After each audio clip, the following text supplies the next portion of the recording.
নমস্কার, কাকু কাকিমার আটচালা থেকে আমি স্বপ্না বলছি। আজকের গল্প বিশ্বকবি রবীন্দ্রনাথ ঠাকুরের লেখা ফেল। পাঠে আমি স্বপ্না। লেজা এবং মুড়া, রাহু এবং কেতু পরস্পরের সঙ্গে আড়াআড়ি করিলে যেমন দেখিতে হইত, এও ঠিক সেই রকম। প্রাচীন হালদার বংশ দুই খণ্ডে পৃথক হইয়া প্রকাণ্ড বসতবাড়ির মাঝখানে এক ভিত্তি তুলিয়া পরস্পরের পিঠাপিঠি করিয়া বসিয়া আছে। কেহ কাহারও মুখ দর্শন করে না।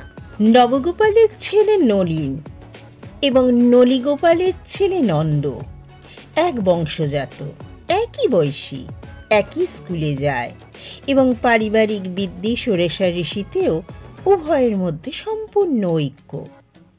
নলিনের বাপ নবগোপাল অত্যন্ত কড়া লোক। ছেলেকে হাঁপ ছাড়িতেও দিতেন না। পড়াশোনা ছাড়া আর কথা ছিল না। খেলা, খাদ্য ও সাজসজ্জা সম্বন্ধে সর্বপ্রকার শখ তিনি খাতাপত্র ও স্কুলের বইয়ের নিচে চাপিয়া রাখিয়াছিলেন। নন্দর বাপ ননীগোপালের শাসন প্রণালী অত্যন্ত শিথিল ছিল। মা তাহাকে অত্যন্ত ফিটফাট করিয়া সাজাইয়া স্কুলে পাঠাইতেন। আনা তিনেক জলপানীও সঙ্গে দিতেন। নন্দ ভাজা মশলা ও কুলফির বরফ, লাঠিম ও মার্বেল গুলিকা ইচ্ছা মতন ভোগ বিতরণের দ্বারা যশস্বী হইয়া উঠিয়াছিল। মনে মনে পরাভব অনুভব করিয়া নলিন কেবলই ভাবিত, নন্দর বাবা যদি আমার বাবা হতো, আর আমার বাবা যদি নন্দর পিতৃস্থান অধিকার করিত, তাহা হইলে নন্দকে মজা দেখাইয়া দিতাম। কিন্তু সেরূপ সুযোগ ঘটিবার পূর্বে ইতিমধ্যে নন্দ বৎসরে বৎসরে প্রাইজ পাইতে লাগিল। নলিন রিক্ত হস্তে বাড়ি আসিয়া স্কুলের কর্তৃপক্ষদের কাছে পক্ষপাতের অপবাদ দিতে লাগিল। বাপ তাহাকে অন্য স্কুলে দিলেন, বাড়িতে অন্য মাস্টার রাখিলেন। ঘুমের সময় হইতে 1 ঘণ্টা কাটিয়া পড়ার সময় যোগ করিলেন, কিন্তু ফলের তারতম্য হইল না। নন্দ পাশ করিতে করিতে বিয়ে উত্তীর্ণ হইয়া গেল। ননীল ফেল করিতে করিতে এন্ট্রান্স ক্লাসে জাতিকলের ইঁদুরের মতন আটকা পড়িয়া রহিল। এমন সময় তাহার পিতা তাহার প্রতি দয়া করিলেন, তিনি মরিলেন। 3 বৎসর মেয়াদ খাটিয়া এন্ট্রান্স ক্লাস হইতে তাহার মুক্তি হইল এবং স্বাধীন নলিন আংটি, বোতাম, ঘড়ির চেনে আদ্যপান্ত ঝকমক করিয়া নন্দকে নিরতিশয় নিষ্প্রভ করিয়া দিবার চেষ্টা করিতে লাগিল। এন্ট্রান্স ফেলের জুড়ি চৌঘুড়ি বিয়ে পাশের 1 ঘোড়ার গাড়িকে অনায়াসে ছাড়াইয়া যাইতে লাগিল। বিশ্ববিদ্যালয়ের ডিগ্রি ওয়েলার ঘোড়ার সহিত সমান চালে চলিতে পারিল না। এদিকে নলিন আর নন্দের বিবাহের জন্য পাত্রীর সন্ধান চলিতেছে। নলিনের প্রতিজ্ঞা, সে এমন কন্যা বিবাহ করিবে যাহার উপমা মেলা ভার।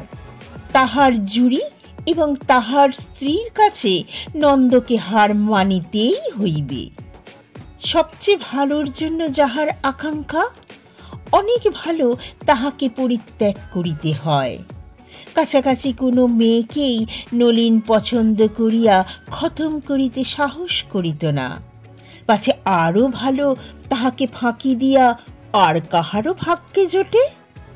অবশেষে খবর পাওয়া গেল, রাউলপিন্ডিতে এক প্রবাসী বাঙালির এক পরমা সুন্দরী মেয়ে আছে। কাছের সুন্দরীর চেয়ে দূরের সুন্দরীকে বেশি লোভনীয় বলিয়া মনে হইল। নলিন মাতিয়া উঠিল। খরচপত্র দিয়া কন্যাকে কলিকাতায় আনানো হইল। কন্যাটি সুন্দরী বটে। নলিন কহিল, যিনি যাই করুক, ফস করিয়া রাউলপিন্ডি ছাড়াইয়া যাইবেন এমন সত্য কাহারও নাই।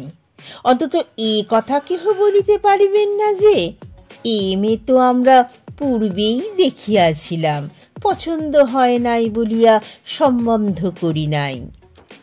কথাবার্তা তো প্রায় এক প্রকার স্থির, পানপত্রের আয়োজন হইতেছে।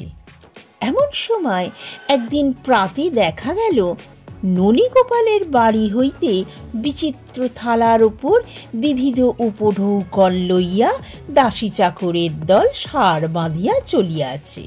নলিন কহিল, দেখে আসো তো হে, ব্যাপারখানা কি? খবর আসিল নন্দর ভাবী বধূর জন্য পানপত্র যাইতেছে। নলিন তৎক্ষণাৎ গুড়গুড়ি টানা বন্ধ করিয়া সচকিত হইয়া উঠিয়া বসিল, বলিল, খবর নিতে হচ্ছে তো। তৎক্ষণাৎ গাড়ি ভাড়া করিয়া ছড়ছড় শব্দে দুধ ছুটিল। বিপিন হাজরা ফিরিয়া আসিয়া কহিল, কলকাতার মেয়ে, কিন্তু খাসা মেয়ে। নলিনের বুক দমিয়া গেল, কহিল, বলো কি হে? হাজরা কেবলমাত্র কহিল, খাসা মেয়ে। নলিন বলিল, এ তো দেখতে হচ্ছে। পারিষদ বলিল, সে আর শক্তটা কি বলিয়া তর্জনী ও অঙ্গুষ্ঠে একটা কাল্পনিক টাকা বাজাইয়া দিল। সুযোগ করিয়া নলিন মেয়ে দেখিল। যতই মনে হইল এই মেয়ে নন্দর জন্য একেবারে স্থির হইয়া গেছে, ততই বোধ হইতে লাগিল মেয়েটি রাউল পিণ্ডজার থেকে ভালো দেখিতে। দ্বিধাপীড়িত হইয়া নলিন পারিষদকে জিজ্ঞাসা করিল, কেমন ঠেকছে হে? হাজরা কহিল, আজ্ঞে, আমাদের চোখে তো ভালোই ঠেকছে। নলিন কহিল, সে ভালো কি এ ভালো? হাজরা বলিল, এই ভালো। তখন নলিনের বোধ হইল ইহার চোখের পল্লব তাহার চেয়েও আরও একটু যেন ঘন, তাহার রংটা ইহার চেয়ে একটু যেন বেশি ফ্যাকাশে, ইহার গৌরবর্ণে একটু যেন হলদেটে আভায় সোনা মিশাইয়াছে। ইহাকে তো হাত ছাড়া করা যায় না। নলিন বিমর্ষভাবে চিত হইয়া গুড়গুড়ি টানিতে টানিতে কহিল, ওয়ে হাজরা, কি করা যায় বলো তো? হাজরা বলিল, মহারাজ, শক্তটা কি বলিয়া পুনশ্চ অঙ্গুষ্ঠে তর্জনীতে কাল্পনিক টাকা বাজাইয়া দিল। টাকাটা যখন সত্যই সশব্দে বাজিয়া উঠিল, তখন যথোচিত ফল হইতে বিলম্ব হইল না। কন্যার পিতা একটা অকারণ ছুতো করিয়া বরের পিতার সহিত তুমুল ঝগড়া বাঁধাইলেন। বরের পিতা কহিলেন, তোমার কন্যার সহিত আমার পুত্রের যদি বিবাহ দিই তবে, ইত্যাদি ইত্যাদি।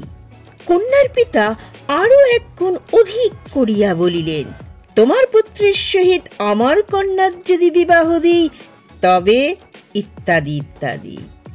অতঃপর আর বিলম্ব মাত্র না করিয়া নলিন নন্দকে ফাঁকি দিয়া শুভ লগ্নে শুভ বিবাহ সত্বর সম্পন্ন করিয়া ফেলিল এবং হাসিতে হাসিতে হাজরাকে বলিল, বিয়ে পাশ করা তো একেই বলে। কি বলো হে হাজরা, এবারে তোমাদের ও বাড়ির বড়বাবু ফেল। অনতিকাল পরেই ননীগোপালের বাড়িতে একদিন ঢাক ঢোল সানাই বাজাইয়া উঠিল। নন্দর গায়ে হলুদ। নলিন কহিল, ওহে হাজরা, খবর লও তো, পাত্রীটি কে? হাজরা আসিয়া খবর দিল, পাত্রীটি সেই রাউলপিণ্ডির মেয়ে। রাউলপিণ্ডির মেয়ে? নলিন অত্যন্ত হাসিতে লাগিল। ও বাড়ির বড়বাবু আর কন্যা পাইলেন না, আমাদেরই পরিত্যক্ত পাত্রীটিকে বিবাহ করিতেছেন। হাজরাও বিস্তর হাসিল, কিন্তু উত্তরোত্তর নলিনের হাসির আর জোর রহিল না। তাহার হাসির মধ্যে কীট প্রবেশ করিল। একটি ক্ষুদ্র সংশয় তীক্ষ্ণস্বরে কানে কানে বলিতে লাগিল, আহা, হাত ছাড়া হইয়া গেল। শেষকালে নন্দর কপালে জুটিল। ক্ষুদ্র সংশয় ক্রমশই রক্তস্ফীত জোকের মতন বড় হইয়া উঠিল। তাহার কণ্ঠস্বরও মোটা হইল। সে বলিল, এখন আর কোনো মতেই উহাকে পাওয়া যাইবে না, কিন্তু আসলে উহাকেই দেখিতে ভালো, ভারী ঠকিয়াছি। অন্তঃপুরে নলিন যখন খাইতে গেল, তখন তাহার স্ত্রীর ছোটখাটো সমস্ত খুঁত মস্ত হইয়া তাহাকে উপহাস করিতে লাগিল। মনে হইতে লাগিল স্ত্রীটাই তাহাকে ভয়ানক ঠকাইয়াছে। রাউলপিণ্ডিতে যখন সম্বন্ধ করিতেছিল, তখন নলিন সেই কন্যার যে ফটো পাইয়াছিল, সেইখানি বাহির করিয়া দেখিতে লাগিলেন। বাবা, অপরূপ রূপমাধুরী! এমন লক্ষ্মীকে হাতে পাইয়াও ঠেলিয়াছি, এত বড় গাধা! বিবাহ সন্ধ্যায় আলো জ্বালাইয়া বাজনা বাজাইয়া জুড়িতে চড়িয়া বর বাহির হইল। নলিন শুইয়া পড়িয়া গুড়গুড়ি হইতে যৎসামান্য সান্ত্বনা আকর্ষণে নিষ্ফলা চেষ্টা করিতেছে। এমন সময় হাজরা প্রসন্ন বদনে হাসিতে হাসিতে আসিয়া নন্দকে লক্ষ্য করিয়া পরিহাস জমাইবার উপক্রম করিল। নলিন হাঁকিল, দারোয়ান!